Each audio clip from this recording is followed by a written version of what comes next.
I never thought I would be telling this story, let alone sharing it for the world to hear. But sometimes the secrets we bury the deepest have a way of surfacing, forcing us to confront them in ways we never imagined. It's not something I'm proud of, but it's a part of me now.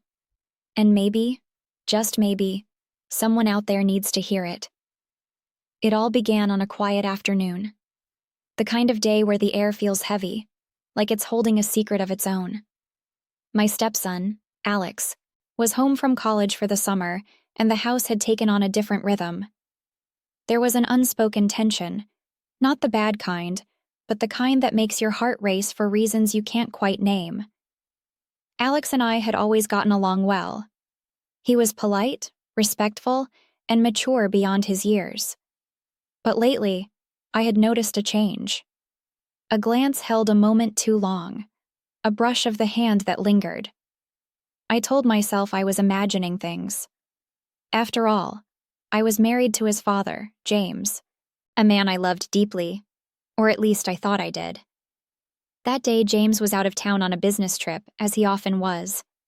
The house was quiet, save for the soft hum of the air conditioner and the occasional creak of the floorboards. I was folding laundry in the living room when Alex walked in, towel slung casually over his shoulder, fresh from the gym. His t-shirt clung to him, damp with sweat, and his hair was tousled in a way that made him look effortlessly attractive. I shouldn't have noticed, but I did. "Hey," he said, flashing me a smile that felt a little too knowing.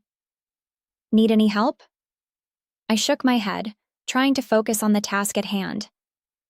"No, I've got it. Thanks, though." He lingered for a moment, watching me. I could feel his eyes on me, and it sent a shiver down my spine. Finally, he turned and headed upstairs, leaving me alone with my thoughts. I tried to shake off the feeling, but it clung to me like a second skin. That evening, I decided to relax with a glass of wine in the bathtub, my favorite way to unwind.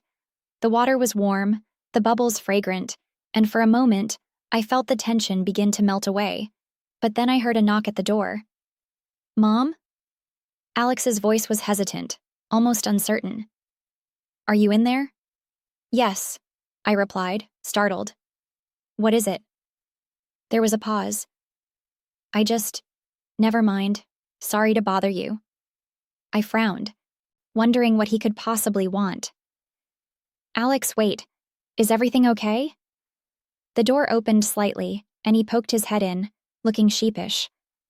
"I just wanted to talk, but it can wait." I pulled the towel closer around me, suddenly aware of how vulnerable I was. "It's fine. Come in."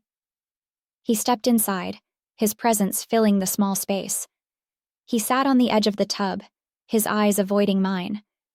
For a moment, neither of us spoke. The silence was heavy, charged. "What's on your mind?" I asked, trying to sound casual.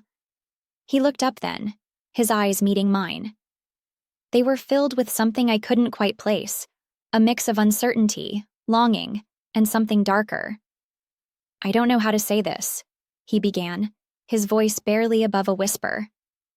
"But I feel like I'm losing my mind." My heart ached for him. "Alex, whatever it is, you can tell me." He hesitated, then took a deep breath. "It's just that ever since I came home, things feel different. You feel different." His words hung in the air, and I didn't know how to respond. Part of me wanted to dismiss it, to laugh it off.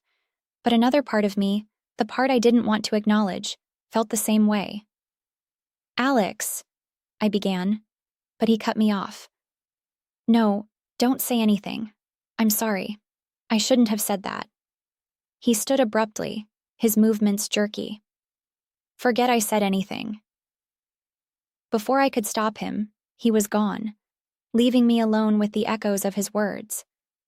I stared at the closed door, my mind racing. What was happening? How had we gotten here?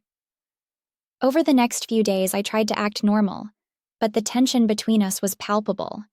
Every glance, every word, felt loaded with unspoken meaning. I found myself avoiding him, retreating into my room whenever he was around, But no matter how hard I tried, I couldn't escape the thoughts that consumed me. And then, one evening, everything changed. James was still out of town, and Alex and I were alone in the house. I was in the kitchen, preparing dinner when he walked in. He didn't say anything, just stood there watching me. I could feel his gaze, and it made my skin tingle. "Alex, is something wrong?" I asked, turning to face him. He shook his head, his expression unreadable. "No, everything's fine." But it wasn't fine, and we both knew it. As the days turned into weeks, the tension between us grew unbearable. We danced around each other, neither of us willing to acknowledge what was happening. But the unspoken words, the stolen glances, the charged silences, they all told a story we were too afraid to admit. And then, one night, it all came to a head. The storm that had been brewing finally broke, and there was no turning back.